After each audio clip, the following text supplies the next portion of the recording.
Everyone. Hope everyone can hear me, right? Yeah, Yeah, bro, can hear you. yes, we can hear you. Thanks.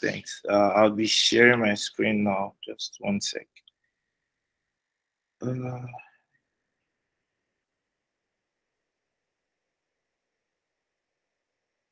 do let me know when you can see my screen. Can everyone see my screen? Yeah, I Yeah. can see your screen. Okay, yeah. So, like I said again, let me greet everyone. Good evening. My name is Dumto, and I am a front-end engineer at Octosoft Technologies. Here in Octosoft, we build health tech applications for hospitals and basically HMO clients. So you can catch me up on Twitter at natcodes and on GitHub at natkings. This particular topic here was a topic I actually put out there when the organizers of Google Dev Fest said they were doing a call for speakers, and me initially, like, this is the first time I actually want to like give a talk. And in my mind, I was like, okay, let me just do this thing and just put it out there and see how it is. But obviously, I chopped my L, gave me a rejection. So, but we move, but the few people that actually shared these slides, we actually enjoyed it and they felt like it was really cool, including IODG Adeoti. Yeah, so to start with, the topic of my topic today is going to be on the need to use data fetching libraries to make requests in React. Already, many of us actually use data fetching libraries. Maybe there are different types of data fetching libraries, but many of us actually use the ones which are like the traditional, which could actually be the fetch or the Axios. And most times when you want to do certain things that are would actually enhance your front-end web applications, Axios and fetch might not give you these particular things or this icing on your cake.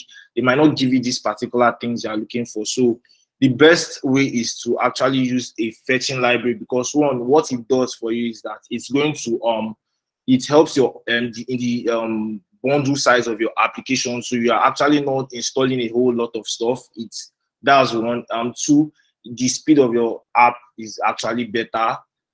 It helps you with caching and a whole lot of other things which I'll be going in today. So my first the first screen talks about the need to use data fetching library, and now it's the main question here is, what is data fetching in a nutshell? So before you say you want to use a data fetching library, you'd first say, what is data fetching? A lot of people understand what data fetching is, so I'm going to explain it like I am five for people who are just newly coming into the tech industry, or basically have been doing front end for a while, but maybe are not used to these terms. So we would ask, what is data fetching in a nutshell? Data fetching is the process of getting stored data from an API, which is connected to a remote server, which can then be displayed on either a web app or mobile app. So most times, what this is actually saying is that if we should pick out the words there, the most important word, which is the getting stored data from an API, and the next is displaying those data on a web app or mobile app. So it's just like a stored data. This data might actually not even be from a stored data, like from a database. It might just even be what do they call it? A JSON file. I don't know how many of us here would have used this thing, fake REST API on the front end, for people who just want to mock that same view of, or let's say that same instance of how the backend does it. So there's this I would like call it, I don't know whether I will call it a library, or it's a package or something, or a plugin, yeah, to your front end applications. Most times I use it like when I want to like try to build certain things from scratch, or I just want to understand how certain things work. So I use the I think it's called the fake fetcher or something like that. I can't remember. I, I can't remember the name actually. But what it does is that it just actually stores data for you, and then you can retrieve them either using any of the fetchers which you are used to, which is either Axios or Fetch API. So what this does is it displays those data that has been saved for you, either on a remote server or on a local server on your system. So you display this particular content on your web app or mobile app. Yeah, so this is a diagram. This is like a basic instance. So many of us are used to this. A lot of people who are using Vue, React, or even just the normal JavaScript. When I started learning JavaScript at first, using Brad Traverse's video, one of the things I learned was like how to like make requests to the API using fetch, and this was like the basic thing. Like for someone who was coming into the industry, will find it very fascinating. That wow, so you can actually make a call to the server, and then the server will give you this particular thing. Especially for people who have worked with like maybe weather APIs. I know that's like one of the things that a lot of us started here with, like weather APIs, trying to query data from the server, from the remote server, stuff like that. So what happens here, what's actually happening here is that we have our React app, and then we make requests to the server, and in turn, the server gives us back a response. So if what you're looking for is on the server gives you back a response. If it doesn't get it, it gives you a different message.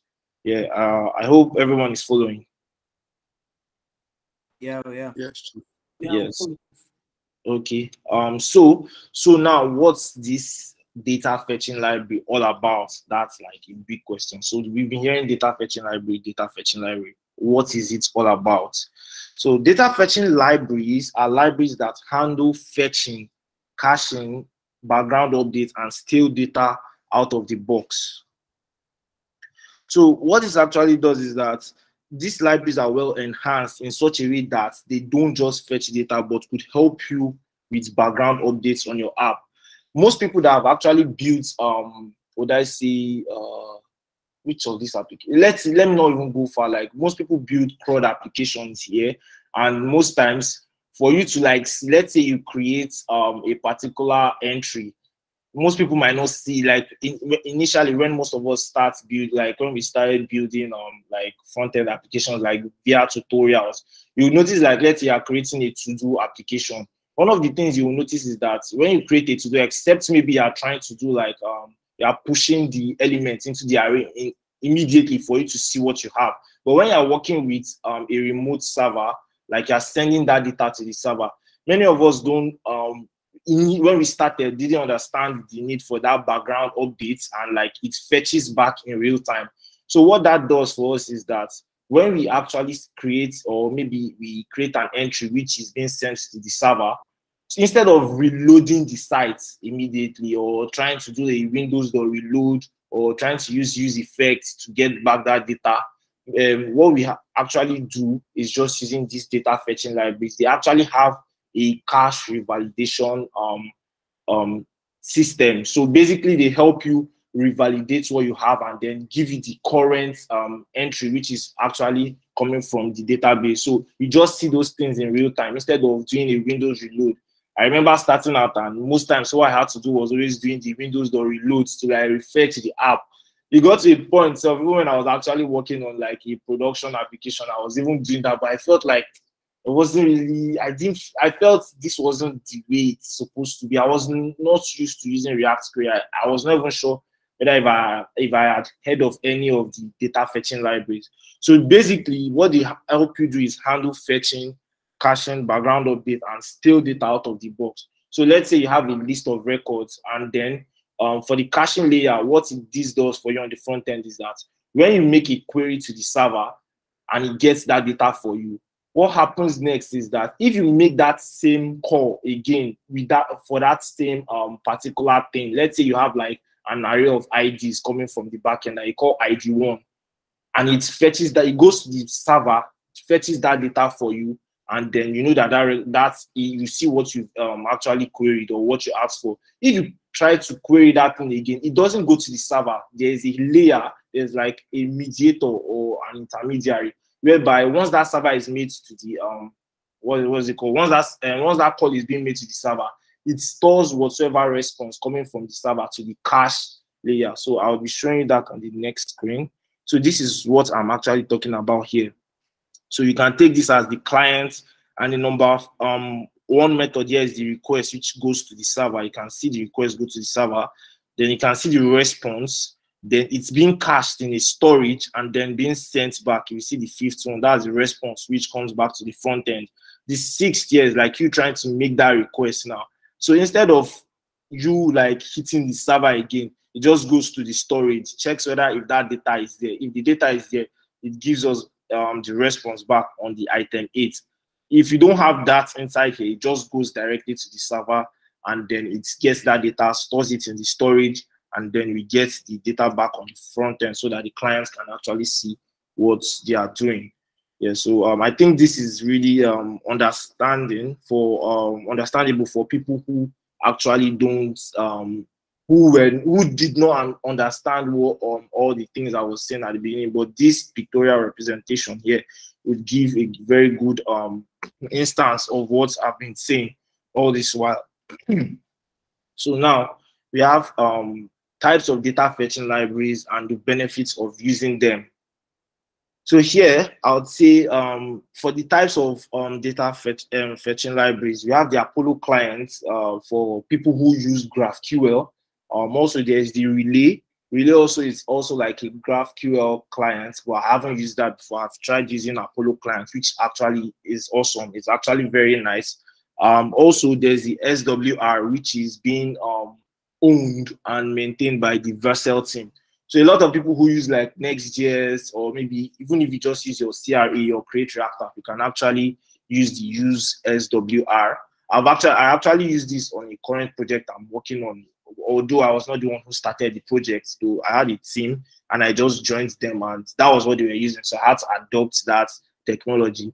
And also the one which I'll be talking about more extensively is going to be the React query. It's like the number one. Everybody here, most people here already use React query, so it's not going to be like a new thing to some people. And also we have the Redux toolkit query. So for people who use Redux a lot and you feel like, okay, you don't want to go into like using another technology for the data fetching library, you just want to stick with what Redux has given you, you can actually just port to RTK query, which is Redux toolkit query. This would also do the same thing that React query and any other data fetching library will do. It's just that I would say it is minimalistic. It does not have a lot of features, just as the way the React query is. But out of the three which I've four which I've used, I think React query actually is the best because of how big the community is. Yeah. So the benefits now of using these data fetching libraries. One is the validation on focus and network recovery. So for example, you have an application running, and for some reason, maybe the network cuts out or something. These data fetching libraries handle those network requests, and they actually tell you, like, maybe you log out the error message, you get to see the particular error it's handling, it's throwing back. So I think this is one of the good things I like about it. So you actually know maybe, oh, this error is coming from your network, or it is a different error from somewhere else. We have request cancellation. Let's say you make a query to the server and it takes a very long time. You can actually give the user the power to actually cancel that request, so that it doesn't they don't just waste their time on that particular screen or that particular thing they are trying to do. So the when you just, let's say for example, someone tries to log in, or not just even log in, it could even be like inside an application, they are trying to get a data or try to view a feed or something, and it just keeps loading, or the pages, you have this skeletal loading and it's just showing there or something like that. You could actually give them the power to, like, maybe you have like a cancel button or something, it just cancels and then retake them, or it takes them back to somewhere else that won't actually waste their time. So that's what request cancellation does. And we have performance optimization. Like, I can't emphasize on this enough. Like, a lot of redundant code which you'll be having on your code base, these data fetching libraries actually handle them like in a powerful way, in a more powerful way. There's something like that. Like, one of the things I noticed, I would say when I started using React, a lot of people who started using React early, let me see, as I read, say 3-4 years back or something like that, you notice that one of the things there was people using Redux, like Redux Tongue, and using Redux Tongue to make async calls to the API or to the server. It was something that was very, very, initially when you start out using that particular method, using the Redux Tongue, it looks very sweet. Oh, you understand what you are doing. But at the long run, you would find out that this becomes very tedious, and your code becomes a mess, because you would have a lot of redundant code, and it's very hard for you to even it will be very hard for you to maintain that code base on the long run, because there are a whole lot of I call it spaghetti codes here and there hanging, and your code becomes very robust. Someone would think like, oh, the first time when someone sees your screen, will be like, this guy sabi code, or this guy knows how to code or something. But meanwhile, when you now want to start maintaining that application on the long run, you start having headaches, because there's a whole lot of things that are just being redundant on that application. So performance optimization, this would actually help you than using the Redux Stomp, which a lot of people use. I still use Redux Stomp like up until early this year, before I started using React Query, and I knew the hell I went through trying to maintain the code base, and I pray they don't even call me back to maintain that code base, because it's going to be inshallah vibes on that project. So we have the caching, refetching, and polling real time. So polling real time is more like when people use sockets for like charts. So you want to get those data, like you send someone a message and you want to get that message in real time. You can actually use these data fetching libraries to do those things. But what it does here is that polling time, you have to set like a particular interval as to when the library is supposed to call the backend to see whether there's any new updates, something like that. So you can actually set this, or depending, you might actually not use this for a chat, but this will be good for let's say you have like an e-commerce store, and where products are being added like frequently. This is actually one of the use cases that I can think of at the moment. So also these data fetching libraries allow you to handle paginations, especially for people who like to load more functionality or the infinite scrolling. I've actually implemented such before, and it actually made sense, because let's say you have like a list of products, you can either use the pagination, which is like the numbered pagination, which makes sense. This would also handle that for you. But just for some sort of a fizzy, you could allow people to like, okay, when they scroll and they hit the end of the bottom of the page, then a new set of data is being reloaded for them to see, stuff like that. It makes sense actually, like for people who have actually tried this out. So I would encourage that every one of us should try using these data fetching libraries, like, so our work becomes better and easier for someone else who would be added to our code base, or who would be maintaining the code base data in the future, so they don't swear for you on the long run. Yeah, so what next? In my day-to-day developments, I use React Query or Redux Toolkit Query, depending on what the project was built on. And one of the few things I learned there was little to no need to either use Redux or use Effects, because the data fetching libraries handle querying and mutations excellently. So dating back to what I said about using use effects, yes, use effects actually has its own importance, but a lot of us like starting out use effects to like make calls to the server. Yes, it's actually nice, but working on a particular project that is very huge, and then you keep using use effects here, it becomes you become tired. You lose count of or focus of what a particular use effect is doing. So I feel like use effect should be for setting logics, but not for querying APIs. If you want to actually use it for calling data from the server, you can actually still use it if you like, but you should just make it minimal, so it's not like littered everywhere. A lot of people have issues with like using use effect, like it becomes very much, and I've noticed that, because I've done that before, and I was like, man, yeah, it was because of maybe, well, the project wasn't really architected well, and I wasn't really used to using data fetching libraries. But using this approach of data fetching libraries eliminates you using Redux for like async tongue for making calls to the server, or using use effects for making calls to the server. So they handle the querying and mutations excellently. Yeah, so this is from Dan Abramov, who wrote, I think, yeah, he wrote the state management Redux. So he said something in a tweet. He said, in general, for any kind of performance data fetching, the recommendation is to use a framework, and that framework's data fetching mechanism, e.g. Next.js. Next.js actually has its own fetching mechanism. Either you are using the inbuilt or you want to use one of the what's it called? One of the data fetching libraries like the SWR, which Next.js already has. You could just incorporate that into your application. There's the remix, there's the relay, all have their own ways to fetch data.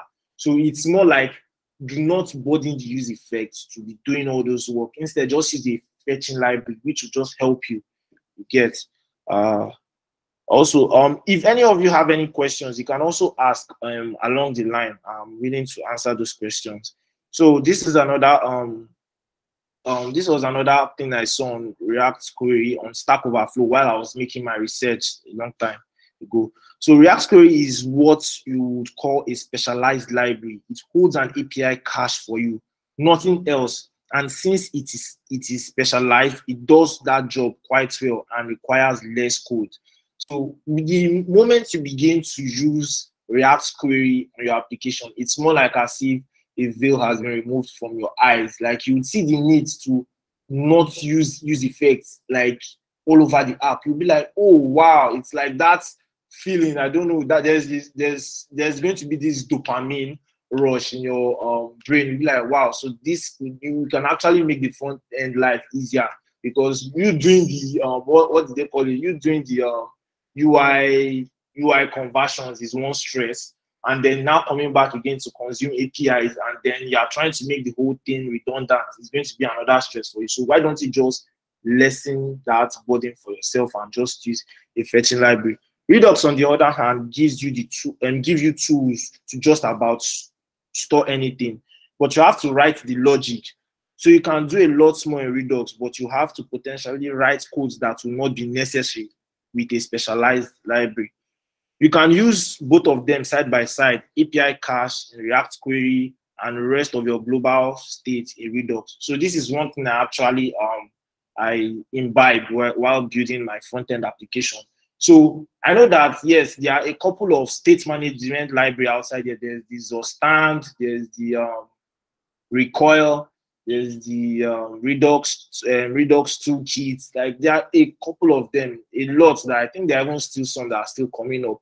So one of the things I do is that due to the fact that I'm like, I still use Redux, but I don't use it extensively. I only use it for, okay, there's a particular, what they call it. If I don't want to do props drilling in my applications, I tend to use like Redux for global state management, just to like pass those keys into the Redux and then try to call them where necessary, because props drilling is another thing that could be mind-boggling along the line. Like, let's say 2 months you've written a code and you can't even really remember, oh, what does this prop, what's this prop supposed to do? You have to like keep opening different files to finding, and you know that sometimes a parent component can have like different children, like a children, that kind of tree. So instead of doing that drilling with props, you just pass the thing from this, you just pass that item from the state, so it's being seen everywhere. So some people would say, okay, Redux is still redundant, depending on how you use it.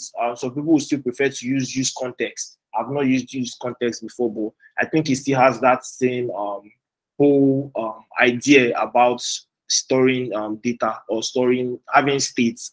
So that said, the official Redux toolkit also ships with an API cache abstraction, RTK query, since version 1.6, with a similar feature set as React query, but some different concept overall. You might also want to check that out. I've actually, while I was having this discussion with someone, with a friend of mine, I was talking about using React query and RTK query. I was starting a new project for a client.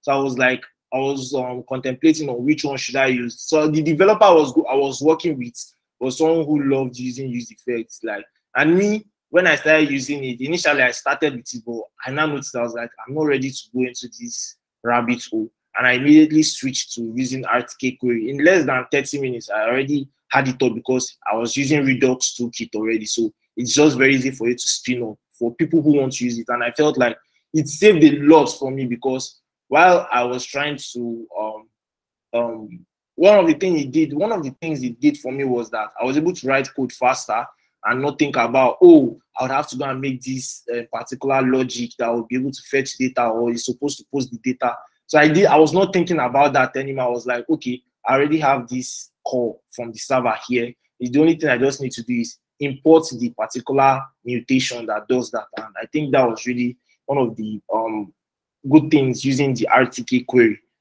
Yeah, so now I'll be talking about the React query, which a lot of us, a lot of people have seen this discussion about React query versus Redux toolkit versus whatever.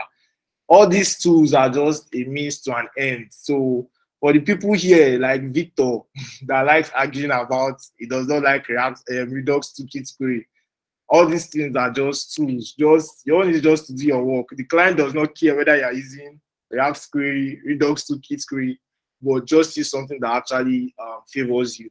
You get. So React query, I would say, has one of the largest communities and has a lot of functionalities, from auto prefetching to polling real-time queries to mutation APIs and a host of others. It makes the front-end code less bloated, unlike the days of using Redux Tongue, where you have a tree of switch cases or action types, just because you want to define actions that would be dispatched. So this is one thing that a lot of people went through, like before the advent of these data fetching libraries. It was a hell because your code base will look so bloated. So I think I have a picture of what it looks like I saw on Google, but I don't have the code. I don't have my code base here to show. So the side effect of using Redux Tongue for asynchronous call, Redux Tongue has its own wahala. Like it's on its own. Like using the whole Redux Tongue has a very big problem. So first of all, when you start writing the code, it makes sense because, for example, look at this code. You are actually trying to create an action creator. So what this does for you is, first of all, you have the get news loading, you pass your payload, you declare the type. So this is what you set, like before any call is being fired to the, when you're trying to do your switch statement. So I'll show that part too. So what happens here is get news data loading. One of the things I don't like about Redux Tongue is the fact that you have to keep defining all these things, and the more you have to define the success, you have to define the error, you have to define the data itself. When it becomes very bloated along the line. Like this, it's still more readable and efficient, but along the line, it's going to be messy, which is something like this. This is what you have at the end of the day. You start having like to dispatch calls, you have to pass that same type which was passed there, pass the payload to false, blah, blah, blah. It's a whole lot of code, and anyone who is going to start managing that code base like in the future would be swearing for the person that wrote this code like this. Either one, that code base is being scrapped and then it's being rebuilt using a better technology. I feel like that's something that would be incorporated along the line, because once the client or whosoever person that is handling this project, for whosoever is asking for a feature, it becomes very difficult for you to say, okay, you want to implement this feature very fast. So the idea the developer or the team would be telling the client or their boss is that you have to actually scrap out this table and then rebuild it again. And most likely this is the way forward, because if that product is being used by a lot or by 1,000 or 1,000,000 people, you wouldn't want your app to be very slow. So this here along the line becomes a pain in the neck. That's the best I can use for that. And also, the reaction of the newly onboarded developer on that project, it becomes very confused. I remember when I started working in my new company, there was a project that was thrown to me then. More than 7 people had actually worked on that code base. And when I saw that code base, I was like, I first had the imposter syndrome. I was like, what the hell is going on here? Like, I can't. I couldn't resign, because I was like, don't worry, you're going to find your way. You just have to keep guiding. Make sure that people don't know that, or you don't know what you're doing or something like that. But what I was doing at that point in time was I was asking the guys, the ones I met in the company that had worked on that code base, like, okay, what are you guys trying to do here? I was always having a lot of questions to ask, because it was very difficult. At a point, I had to tell the senior engineer that, I'm sorry, this code base, that please, I want to work on a different project. I can't work on this code base anymore. It's a nightmare, because each time when they needed any feature, they were always asking me to go to that code base, and it felt like I have to start reading everything Like that's how I always felt. I was always hissing anytime when I was giving that project, and most likely there's always going to be a task assigned to you on Jira. So I hated it, and then the QA goes to test it and tell you, oh, something is not doing like this or something is. I'm like, guy, I don't know about that particular part of the project. I did not work on it. Don't come and hold me on the neck and be asking me why something is not working. You get a lot of developers have issues with QA when it comes to testing. Yeah, and so after that, this was when I now got into using React Query. React Query's configuration is just very simple. You don't have to do a lot of things. So first of all, you install the can stack React Query. Also, just to put this out there, for people who use Vue or Svelte, I think the can stack team, they're actually creating a library, which is I think is Vue Query and Svelte Query. For people who don't, I don't know when that is going to be done, but I keep seeing coming soon on their site. So there's going to be a link that will be shared for people who want to actually go deeper or dive into their documentation to see what React Query holds. So first of all, we have the usage. We have the React Query usage configuration, which is as well either you use the npm library, npm or yarn. So you install the React Query, and then you just have to import this at the base of your app, which is going to be the app.tsx or app.jsx, depending on whatever you are using, maybe app.js. So you install the once you install the package, you import the use query. The query is actually what you it's like a get method for people who use who actually do get requests a lot. So this is what the use query does. Then the mutation is more or less like a put, patch, post request that you're trying to make. And also the query client, which you declare it as a variable, which tells the app that, okay, yes, you're going to use React Query.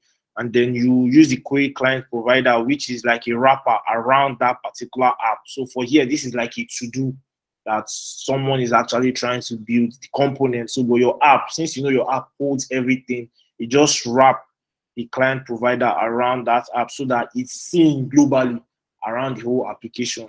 Yeah, and then you can pass the client, which is the query client, which you pass here. So it uses the React Query. So next slide, the use query hook. A query can be used with any promise-based method, including get and post methods to fetch data from a server.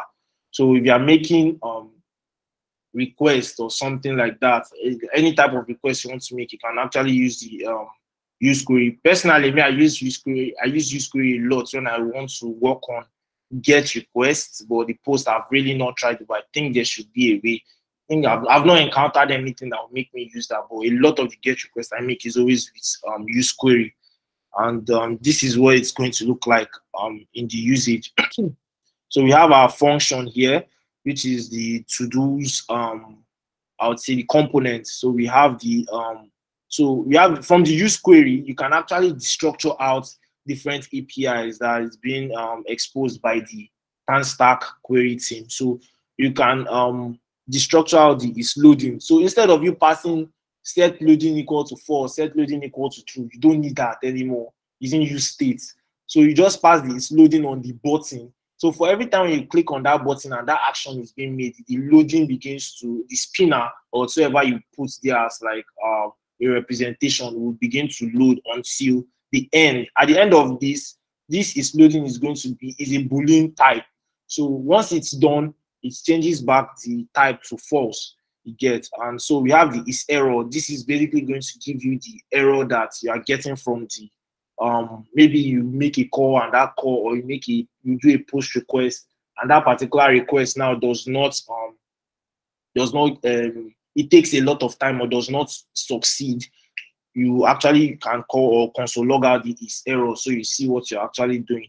And also we have the data. This is for when the request was successful, then whatever comes from the server, we get it. So its error is more like a Boolean, and then the error gives you the message, yes. So use query is like, as we all know, is what we use for getting the it's a hook from React Query whereby we are able to get out data for what we want to do. For every time we make requests to the server, we use the use query. So this is like a this is a function, but that function is not here. So this basically was being explained very well in the docs. So I just picked out a few things that I will be explaining. So like we can see here, we have the if is loading. So if is loading is equal to true.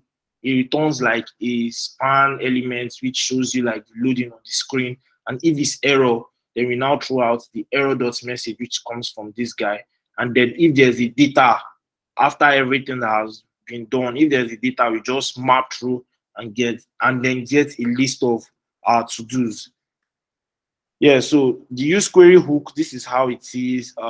You pass the key, I think, yeah, this is a key, and then the ID to it, so it understands what you're trying to do. And then we make an async call to, it's just like you writing a normal async try catch block. So this async, if you don't want to use this method, you can actually use the try catch. So there's a code, there's a GitHub repo which I use to learn how to use the React query. I actually dropped it on the slide, so I'll be dropping that link for people who want to actually check this out. So for people who use try catch, you can actually use try catch block in this place, or just use it just as the way the React query documentation implies.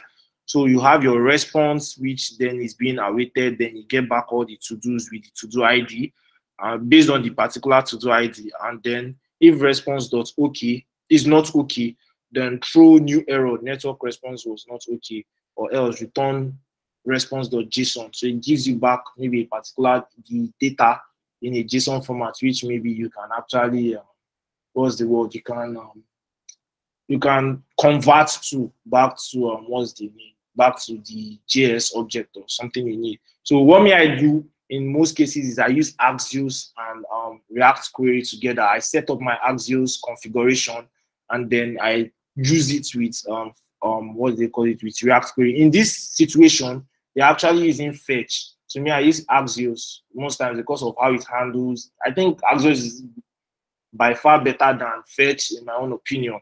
Yeah, because it does a lot of stuff better than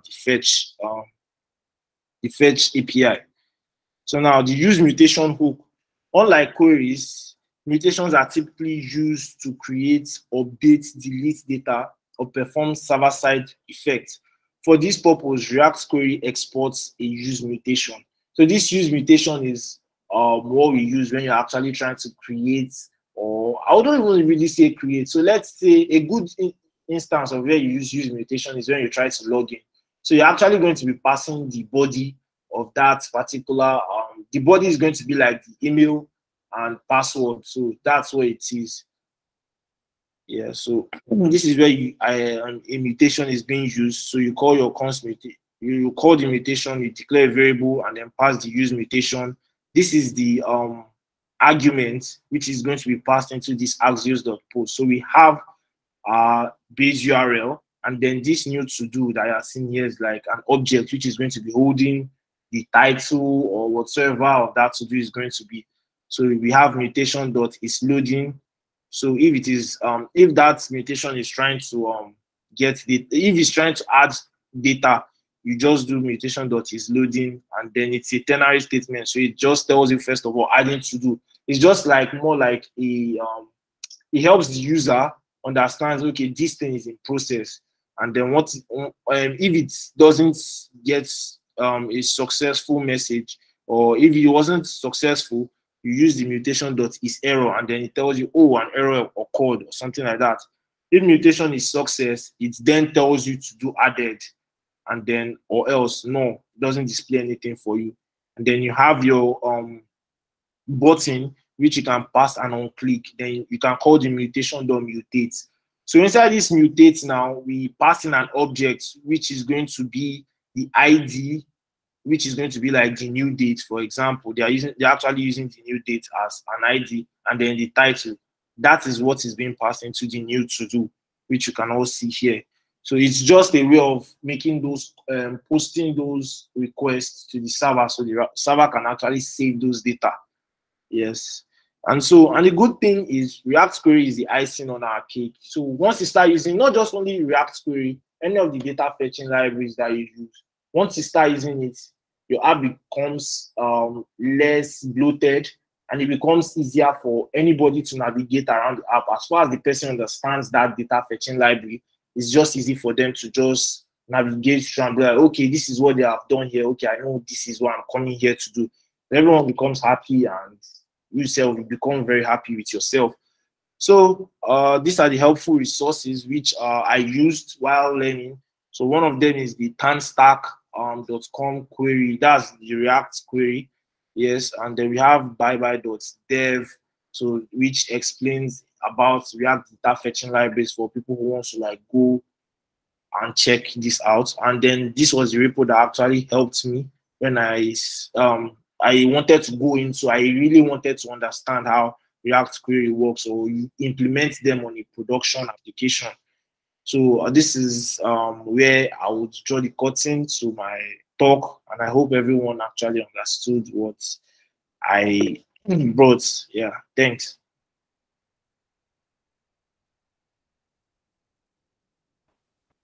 All right, thank you very much, Dumto. It was very informative session.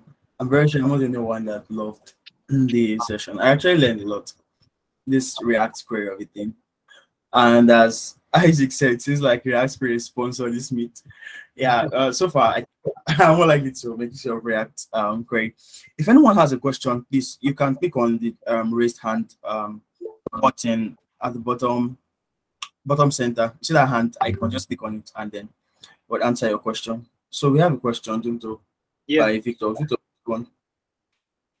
Yeah, Dumto, thank you very much for that session. It was enlightening. Yeah, on behalf of everyone, can we have the link to the Google presentation? Yes, I'll be dropping that. All right, thank you very much. That's it from me.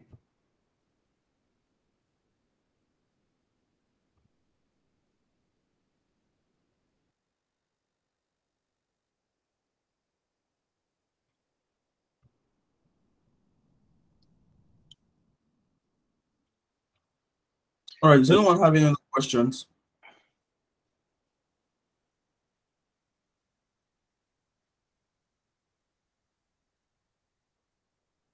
Any questions?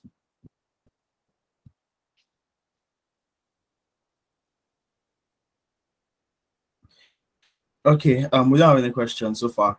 I do have a question. What's your take on a library like use access client? So far I've used, that's the highest I've gone in data fetching. Use access client helps you. What's the difference using that and something like React query? One sec, I need to have actually no, this is the first time I'm actually hearing of use access client. Let me see. Okay, basically I think it does the same thing, but I haven't really dug deep to see it does almost the same thing, because I can see from their documentation they have, or from the npm library, they expose the data error loading for you. I can't see the documentation there, but I'll check it out. I haven't used this before. So I think they do, from what I'm seeing, they give you refetching, canceling of requests, custom Axios instance, React query, Redux toolkit query, use SWR. These guys give you the same thing. Server-side rendering too. They all do the same thing. So I think this is actually great.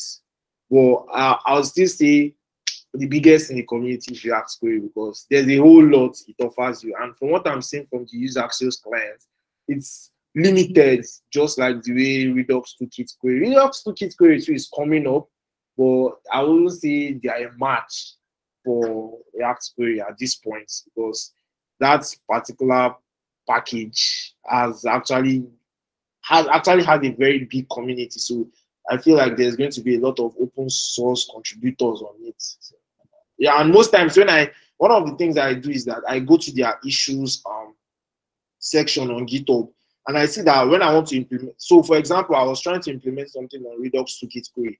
I couldn't get a way of implementing that thing. So I had to go into the issues tab, and I saw people were talking about that same thing, and were like making references to how React query did it, telling the contributors to check it out. So I think that's why a lot of people will still point back hands at React query. like, okay, this is what these guys are doing, and then let us try to incorporate it into our own library. Okay, yeah, that makes sense. Thank you very much for the explanation. No problem. I guess back to React Query. Maybe next time I would work on a front end project, I'll use React Query. Yeah, you can try it out. Don't worry, in JavaScripters, there are a whole lot of people that will help you if you have any issues. Don't worry. Okay, I know. So does anyone have any other questions, contributions, or anything you'd like to say? Sorry, did you talk to me? I'm asking if anyone has any question.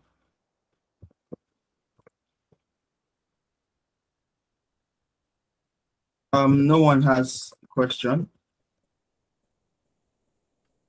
All right then. All right. In the absence of any questions, I've dropped me a link right now. I'm still working on another form, but for now, we'll make use of this form.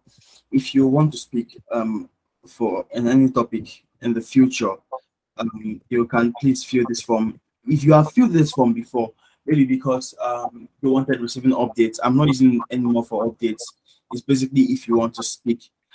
So you can just visit this link I'll be dropping on the chat section right now. Just type in your post topic and if possible, fix one and get in touch with you. All right. Thanks, Dumto, for the session. It was really exciting. I really enjoyed it. Thanks for others who contributed in the chat section, Isaac, Tuedon, Victor, and the rest. The recording will be available for anyone who's interested, and I put it in a very accessible way, so don't worry, we'll get it across to you, and the slides also. So we'll be having a meet next week, Sharp, and we'll be having it as frequent as possible now since we can record. So see you guys next week. Don't worry, you get to see the recording, you get access to the slides. All right, everyone, thanks Dumto, and thanks to everyone who contributed to such of this meet. All right, guys. Have a nice night. Eat well, sleep well, rest well. Back to work on Monday.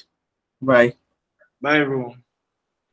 All right. Bye, everyone. Okay, I think I can stop the recording.